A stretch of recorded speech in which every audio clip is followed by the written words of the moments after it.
Hello, dear class 11th students. You're most welcome in today's English class. We are reading the chapter Discovering Truths. The Saga Continue by Mr. A.R. Williams. This is my third video of the chapter. Let's start today's class.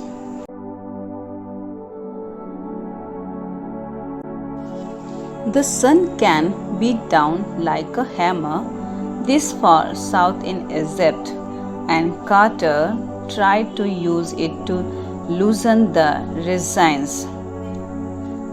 Hammer means जानते हैं हथौड़ा, और यहाँ पर नाम आ रहा है quarter. Quarter जानते हैं ना, जो पुरातत्ववेत्ता था वो उस समय का. फार मतलब बहुत दूर, सुदूर भी बोल सकते हैं. तो यहाँ पर जो सेंटेंस है वो क्या बनेगा, मिस्र के इस बहुत दूर जो साउथ का एरिया है, जो दक्षिणी क्षेत्र है, उसमें जो सूर्य की रोशनी इसे हथौड़े की तरफ, है ना, हैमर लिखा है ना, लाइक अ हैमर, इसे हथौड़े की तरफ मोड़ सकती है. और कार्टर ने इसके प्रयोग द्वारा, इसका प्रयोग करके, है ना, इसके प्रयोग द्वारा जो राल को ढीली करने की कोशिश की. जो उनका जो टुटका जो राल था वो बिल्कुल एकदम सीमेंट के एकदम जम गया था ना, तो उसको थोड़ा सा ढीला करने की उन्होंने कोशिश की. For several hours he set the mummy outside in blazing sunshine that heated into 149 degree Fahrenheit. इसको अब उसने क्या किया, अब थोड़ा सा पी लेगा, थोड़ा सा फ़र्क तो पड़ेगा, इसलिए उन्होंने क्या कर दिया, कार्टर ने उसे कई घंटे तक इस मम्मी को बाहर, जो एकदम बहुत ज़्यादा, तो ब्लेजिंग सनशाइन है ना, बहुत ज़्यादा चिलचिलाती धूप बोलती है ना, बहुत ज़्यादा धूप, उसमें रख दिया. और नियर अबाउट कितना डिग्री था वो, 149 फ़ारेनहाइट था. उस तक उन्होंने गर्म करके उसको देखा.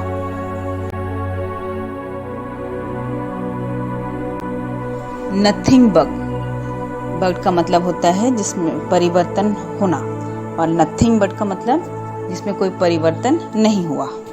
तो जब उन्होंने, कार्टर ने उसको धूप में रख के देखा बहुत ही ज़्यादा टेम्परेचर पे, तो भी कोई परिवर्तन नहीं मिला मम्मी में. He reported with scientific detachment that, अब उन्होंने क्या कर दिया, रिपोर्ट कर दिया.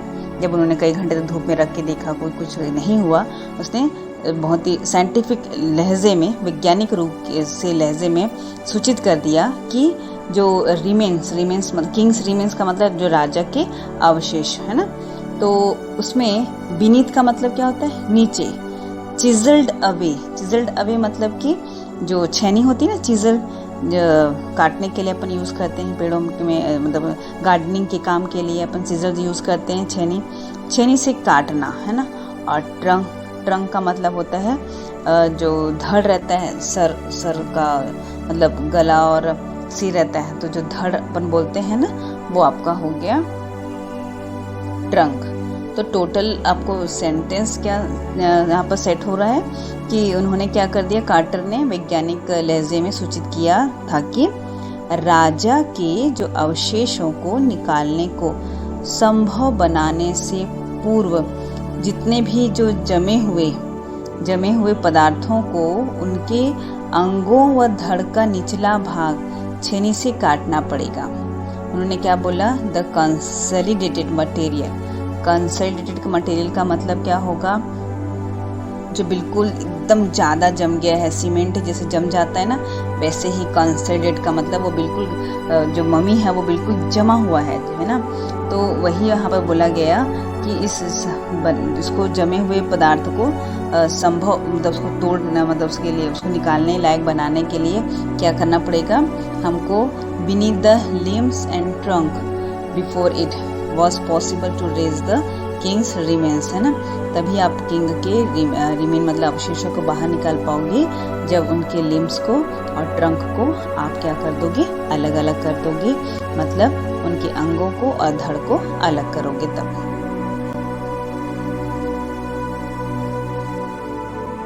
In his defense, Carter really had little choice. इनके डिफेंस का मतलब क्या होता है, अपनी रक्षा के लिए कार्टर के पास सच में बहुत ही कम चॉइसेस थे ना, बहुत ही कम विकल्प थे. If he had not cut the mummies free thieves most certainly would have circumvented the guards and ripped it apart to remove the gold. क्योंकि हम जानते हैं कि मम्मी के अंदर में खूब सारे सोने भरे हुए पड़े थे। तो यहाँ पर बोला जा रहा है कि अगर वो सच में कार्टर जो है उसको फ्री नहीं करते तो क्या होता, मम्मी को काट करके अगर पृथक पृथक नहीं कर देते तो जो थीव्स थे, मतलब जो चोर थे, वो निश्चित तौर पर क्या कर लेते, वो जो सुरक्षा कर्मी जो गार्ड रखे हुए थे, सरकमेटेड का मतलब होता है उनको चकमा दे देना, धोखा दे देना, उसको इंग्लिश में बोलूँ तो इंट्रैप्ड, है ना। तो वो गार्ड को चकमा दे देते और कैसे भी करके वो सोना जो है प्राप्त करने के लिए मम्मी को तोड़ फोड़ करके अलग कर देते।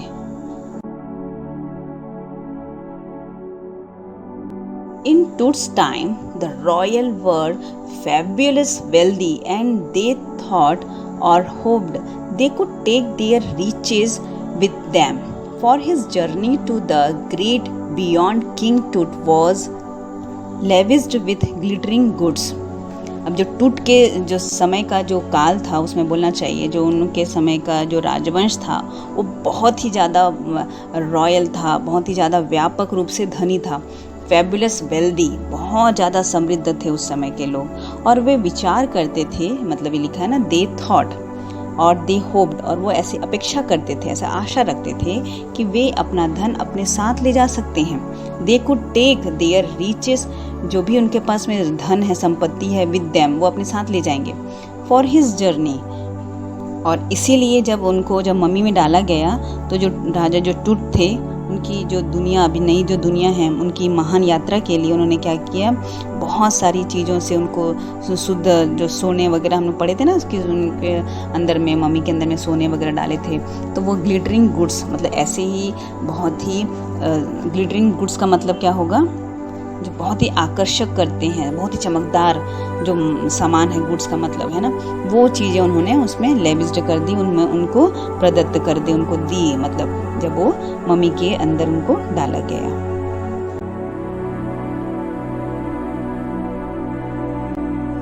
Precious collar, inlaid necklaces and bracelets, rings, amulet, ceremonial apron, sandals, seats for his fingers and toes, and the now iconic inner coffin and mask, also all of pure gold.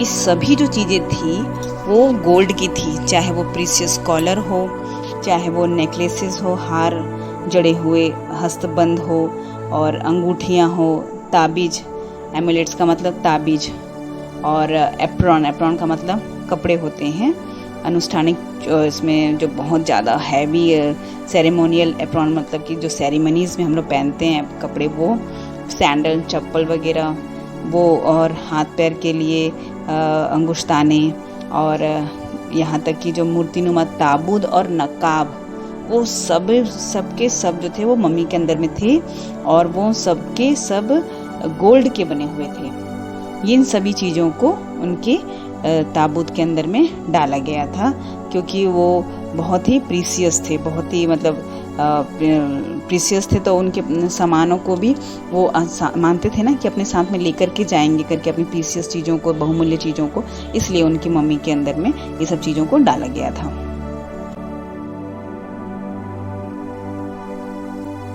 To separate Tut from his adornments, Carter's men removed the mummy's head and severed nearly every major joints. Once they had finished, they reassembled the remains on a layer of sand in a wooden box with padding that concealed the damage. The bed where Tut now rest. अभी क्या था, जो एडोरमेंट का मतलब क्या होता है, जो उनके श्रृंगार का जो सामान था। सेपरेट मतलब अलग करना, रीअसेंबल करना मीन्स उसको पुनर्व्यवस्थित करना, मतलब क्या किए थे, पहले टुकड़े टुकड़े कर दिए थे, तो रीअसेंबल करना मतलब पूरा वापस कर देना। रिमेन मतलब अवशेष होता है। तो इस प्रकार से हम सेट करें तो क्या बनेगा, जो टूट के जो उसके जो गहनों से अलग मतलब पृथक करने के लिए कार्टर के जो जितने भी लोग थे उन्होंने मम्मी का सिर और करीब करीब प्रत्येक उनका जो जितने भी जॉइंट्स थे ना उसको काट करके पृथक कर दिया था। लिखा हुआ है ना कार्टर्स मैन, मतलब कार्टर के जो आदमी लोग थे उन्होंने removed the mummy's head and severed nearly even major joints, जितने भी मेजर जॉइंट्स थे उस सबको अलग अलग कर दिया था, उन्होंने तोड़ दाड़ दिया था कहने का मतलब।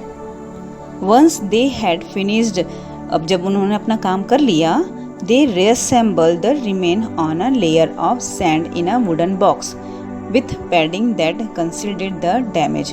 अब जब उन्होंने अपना काम कर लिया ना तो उन्होंने क्या किया, उसको जो मम्मी था उसको पुनर्व्यवस्थित कर दिया, जो अवशेषों और मतलब अपना काम करने के बाद में उन्होंने अपना सेट कर दिया वापस से। उन्होंने अवशेषों की को लकड़ी के संदूक में और रेत की परत है ना, सैंड लेयर लिखा हुआ है ना, रेत की परत पर उसको पूरा दोबारा से अच्छे से जोड़ दिया, जिससे कि वो टूट फूट जो भी था जो भी उन्होंने तोड़ा हुआ था ना वो ढक जाए करके।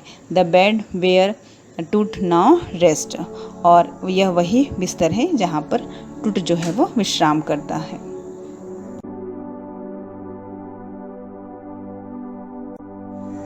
Archaeology has changed sustainably in the intervening decade।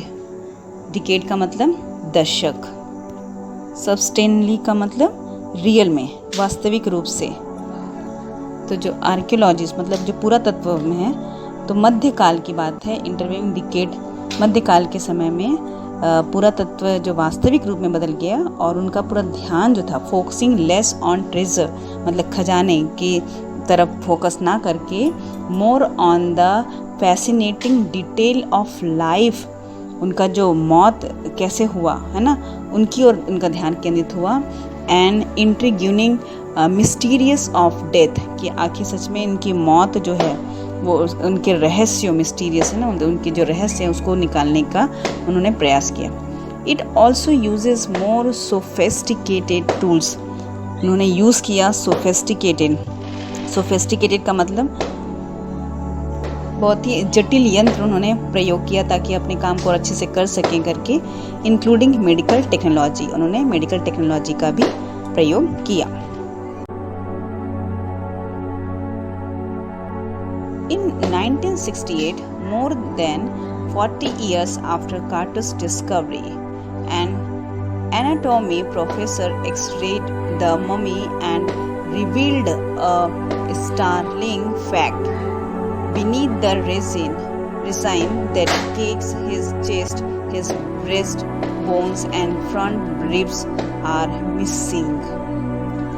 Quarter की खोज के 40 सालों के बाद में 1968 की बात है, जो वहाँ पर एनाटॉमी के जो शरीर विज्ञान के जो प्रोफेसर थे उन्होंने क्या किया, मम्मी का एक्सरे किया और एक बहुत ही चौंका देने वाली स्टार्लिंग फैक्ट, मतलब बहुत चौंका देने वाला फैक्ट जो है, सच्चाई जो है वो सामने आए, रिवील्ड हुआ मतलब सामने आना, सबके सामने तथ्य जो है उजागर होना है ना, उसको बोलते हैं रिवील्ड।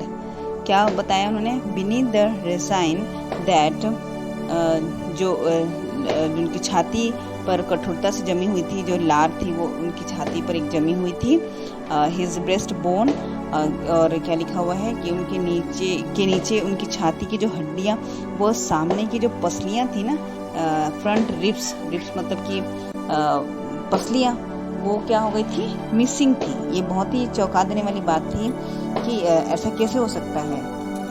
मतलब एक तो क्या बता रहे हैं कि लार जो है वो उनकी चेस्ट पे जो है, उनकी ब्रेस्ट पर सामने खूब अच्छे से कठोर से जमी हुई थी, और उसके नीचे जो है, जो छाती की जो हड्डी होती है और जो सामने की जो पसलियां हैं वो गायब है। ये बड़ी अजीब ही यहाँ पर चौंकाने वाली बात सामने आई है।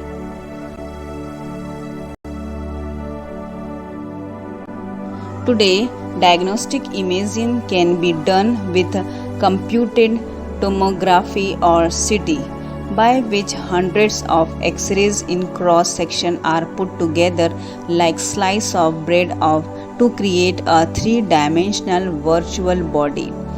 What are more would a CT scan reveal of tooth than the X-ray? अब आजकल हम लोग क्या कराते हैं, कोई भी हमको परेशानी हो तो हम लोग क्या कराते हैं, सिटी स्कैन कराते हैं। सिटी स्कैन से क्या होता है कि पूरी बॉडी का मैंने लास्ट वीडियो में बताया था कि कैसे अपन पूरी बॉडी के हर पार्ट्स को अपन देख सकते हैं। एक्सरे में अपन पर्टिकुलर एक पार्ट को देखते हैं, लेकिन सीटी स्कैन में पूरे का पता चल जाता है। तो यही चीज़ यहाँ पर आया कि आजकल निदान संबंधी जो भी इमेजेस रहते हैं वो कंप्यूटर टेक्नोलॉजी से, टोमोग्राफी से या सीटीज़ के थ्रू किया जाता है, जिसके द्वारा एक दूसरे को हम अलग अलग करके क्रॉस उसको हम लोग क्या कर सकते हैं, क्रॉस सेक्शनल एरियाज़ को अलग अलग सैकड़ों एक्सरेज किरणें जो है डाली जाती हैं, जिससे कि ब्रेड के टुकड़ों की तरह एक आभासी 3 डायमेंशनल है ना, 3 प्रकार से उसका 3 अक्ष से उसको हम लोग शरीर की रचना देख सकते हैं। मतलब कि सिर्फ लंबाई चौड़ाई में नहीं देख सकती, 3 डायमेंशनल समझते हैं ना आप लोग, तो 3 आयाम से उसको हम देख सकते हैं, लंबाई चौड़ाई और ऊंचाई के हिसाब से। और सीटी स्कैन एक्सरे की अतिरिक्त टूट के विषय में और क्या खुलासा कर सकता था, क्योंकि अब तो क्या हुआ, एक्सरे बस नहीं हुआ, अब तो सीटी स्कैन हो रहा है उसका ना, तो और क्या खुलासा सामने आएगा, ये यहाँ पर क्वेश्चन मार्क है।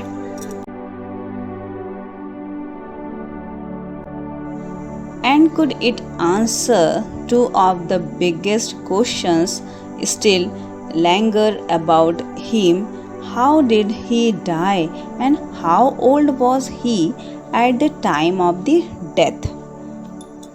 यहाँ पर और क्वेश्चन आ रहा है कि क्या वह उन 2 बड़े सवालों का जवाब दे सकेगा जो सीटी स्कैन है वो उसके लिए बोल रहे हैं, कि जो उसके विषय में अभी भी हमारे लिए बहुत ही आश्चर्यजनक बात थी, है ना, उनके विषय में, टूट के विषय में, कि वह कैसे उनकी डेथ हुई और उनकी डेथ कैसे हो गई, और दूसरा उनकी एज क्या थी, उनकी जो मौत का जो समय था, उनकी जो अवस्था थी वो क्या रही थी।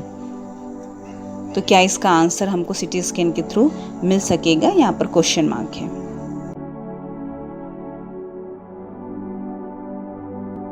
King Tut's demise was a big event, even by royal standard. Royal standard का मतलब शाही मापदंडों के अनुसार अगर देखें तो जो राजा टूट थे उनकी जो मौत एक बहुत बड़ी घटना थी। He was the last of his family's line and his funeral was the death rattle of our dynasty.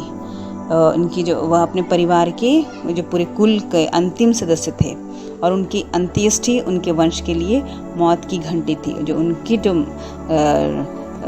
अंत्येष्टि थी, मतलब फ्यूनरल जो था, है ना, वो पूरे उनके ख़ानदान का, क्योंकि वो लास्ट वॉरिश थे तो वो ख़त्म हो जाने का चांस आ गया था ना, तो रेटल ऑफ डायनेस्टी मतलब कि पूरे वंश के लिए मौत की घंटी। But the particulars of his passing away and its aftermath are unclear. लेकिन उनके मृत्यु होने और उसके बाद क्या जो विवरण हैं वो अभी भी क्लियर नहीं है।